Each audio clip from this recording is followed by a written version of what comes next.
Tu penses connaître Natsu à 100%? Bah laisse-moi te dire que t'as totalement tort mon pote. Et ouais, c'est faux. Le premier point, Natsu est mort avec ses parents quand il était petit. Et bien évidemment, je sais la cause, c'est très simple, c'est à cause des dragons qui ont attaqué leur village. Et donc du coup, bah, ils ont tous succombé dans les flammes, à part Zelef. Le deuxième point, Zelef l'a ramené à la vie car il ne voulait pas le perdre. Mais Natsu n'est plus comme avant, malheureusement. Car c'est très simple, son caractère, sa magie ou autre a totalement changé au fur et à mesure de toutes les saisons que nous avons vues. Et à la fin, ça confirme ce qu'on a vu. Et même pour la quête de 100 ans, on a eu des doutes. On s'est dit, mais il est en mode Dragon Slayer ou il est en mode END? Dites-moi en commentaire ça. Le troisième point, Natsu est devenu le démon le plus puissant qui se nomme UND. Et c'est Zelef qui l'a ramené à la vie, mais en tant que démon. Et oui, parce que Zelef, il ne voulait pas le perdre. Du coup, il a quand même ramené à la vie Natsu, mais Natsu a changé. Le quatrième point, Zelef a déposé Natsu auprès d'Ignir pour qu'il élève et qu'il apprend à lire et à écrire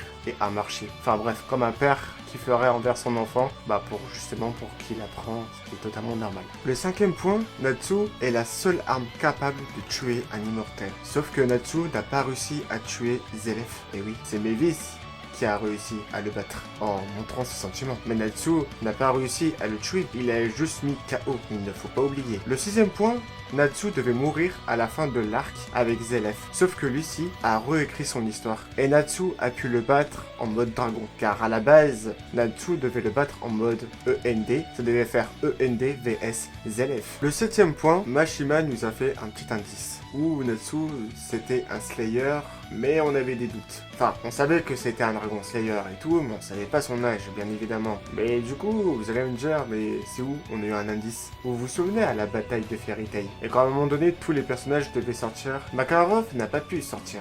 Nous sommes d'accord jusqu'à là. Et Natsu n'a pas réussi à sortir. Parce que justement, Natsu a plus de 400 ans. Du coup, donc, on savait qu'il y avait quelque chose, mais on avait eu des gros doutes. Abonne-toi si tu veux la suite.